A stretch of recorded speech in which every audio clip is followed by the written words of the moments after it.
besen ton kuro buwe kene beba wate ige mo diana ya duro dianu ya duro wen duro un son buda un truma anu dianu ko ambang panti garipa oko di udebu mana oko pan noni kokoga ko da gangia duro ye gonra mamo pa na dibu pako ana wen dibu di to mbanko katano na sano sari to duro un sobrutuma un dianuwa un ganuwa to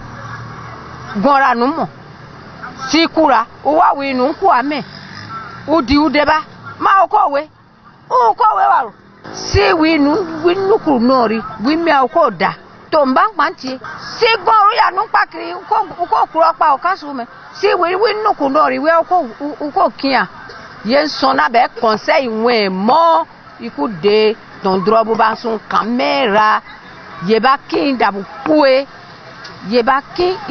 kue listen ikude ige mo ibe ndrobu nori yo pa foyer ya won pe so buku pan gabukasu